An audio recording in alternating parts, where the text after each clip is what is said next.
Hello guys, I am निकी और आप देख रहे हैं अपना YouTube channel IQ students point.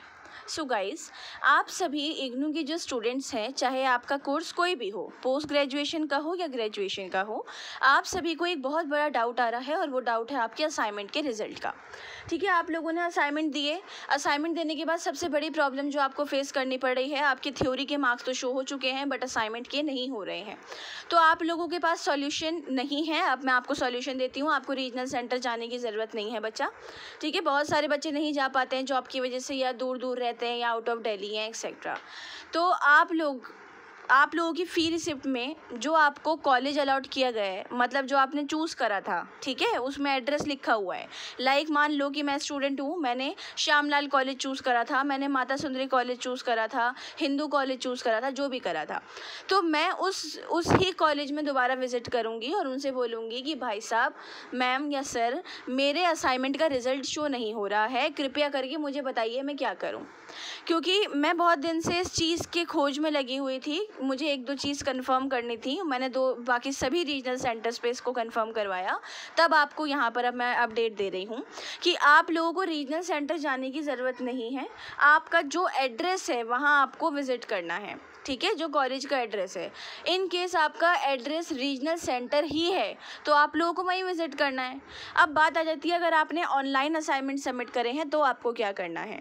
तो ऑनलाइन असाइनमेंट सबमिट करने पर भी आपको उसी कॉलेज में विज़िट करना है जिस कॉलेज को आपने ऑप्ट किया था। ठीक है, आपने चूज़ किया था। अगर वो बोलते हैं कि बच्चा आप रीजनल सेंटर जाओ तो आपको जाना पड़ेगा, अदरवाइज़ आप अपने उसी कॉलेज में जाएंगे। उसी कॉलेज में होगा जो होगा, वो ही आपको बताएंगे सारी चीज़ें। ठीक है, इसके अलावा अब दूसरा डाउट जो बच्चों को बहुत ज़्यादा आ रहा है वो ये है कि मैम पासिंग मार्क्स क्या हैं। तो बेटा, अगर आप पोस्ट ग्रेजुएशन के स्टूडेंट हो, किसी भी कोर्स में PG कर रहे हो, मास्टर्स, MCOM, MSc वगैरह, तो आप लोगों को क्या करना है, ज़्यादा कुछ नहीं करना है। आप लोगों के पासिंग मार्क्स थ्योरी में 100 में से 40 हैं और असाइनमेंट में 75 में से 25 मार्क्स आपको पासिंग चाहिए। ठीक है, 25 मार्क्स आपको पासिंग चाहिए।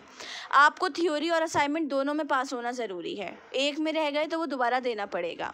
अब अगर आप ग्रेजुएशन के BA कर रहे हैं, BSc कर रहे हैं, BCom कर रहे हैं, ठीक है, जो भी आप कर रहे हैं उसके स्टूडेंट हैं, तो आप लोगों को भी अगेन थ्योरी में पास होने के लिए 100 में से 35 मार्क्स चाहिए और असाइनमेंट में 75 में से 25 ही आपको चाहिए, 75 में से। ठीक है, आपकी और पोस्ट ग्रेजुएशन के असाइनमेंट सेम है, मतलब मार्क्स दोनों में पास होना बहुत ज़्यादा ज़रूरी है।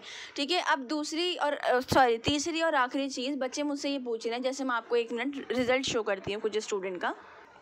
जैसे कि बच्चा है, इसके मास्टर्स इन हिंदी था, तो इसका ये सब कुछ, इसके असाइनमेंट के नंबर शो हो गए हैं, इसका थ्योरी का, लेकिन एक थ्योरी का नंबर शो नहीं हो रहा है।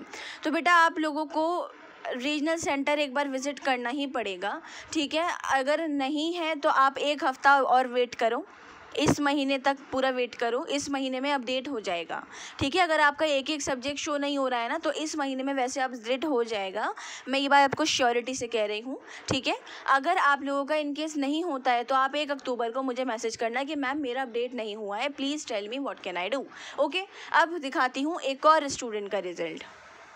जैसे ये जो बच्चा है, इस बच्चे के 2 असाइनमेंट का और थ्योरी के जो है मार्क्स शो हो चुके हैं।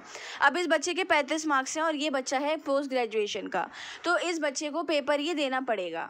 अब बात आ जाती है कि असाइनमेंट में तो मेरे 75 मार्क्स हैं और थ्योरी में मेरे कम मार्क्स हैं, तो मैं क्या दोनों दूंगा या दूंगी? नहीं, आप जिसमें एक सब्जेक्ट में से जिस भी चीज़ में फ़ेल हो ना, आपको वो देना है। अगर थ्योरी में थ्योरी दो, असाइनमेंट में हो तो असाइनमेंट दो, दोनों चीज़ें देने की ज़रूरत नहीं है, वो अलाउ नहीं है आपको। ठीक है, ये दोनों चीज़ें आपको नहीं देनी है। ये आपका पूरा प्रोसेस, जो आपके डाउट्स आ रहे थे वो मैंने क्लियर कर दिए हैं। इस वीडियो को अपने फ्रेंड्स के साथ शेयर करो, क्योंकि बहुत सारा बच्चा परेशान है। मुझे मैसेजेस, कॉल्स कर करके बच्चों ने खुद भी अपने आप को परेशान कर लिया और थोड़ा सा मुझे भी कर दिया। बेटा, हर एक का जवाब देना पॉसिबल नहीं हो पाता है, उसके लिए आई एम सो सॉरी अगर मैंने आप लोगों के मैसेज या कॉल्स का जल्दी जवाब नहीं दे पाई हूँ तो। ठीक है, प्लीज़ आप लोग इस वीडियो को देखो और शेयर करो ताकि बाकी बच्चों की भी हेल्प हो जाए। अगर आप लोगों का अभी भी कोई डाउट है तो आप मुझसे कांटेक्ट कर सकते हैं। कमेंट बॉक्स में अपने डाउट को क्लियर कीजिए या टेलीग्राम मेन चैनल का लिंक आपको डिस्क्रिप्शन में मिल जाएगा, आप वहां से जाकर उसको मुझे रिप्लाई कर सकते हैं। So thanks for the watching and best of luck all.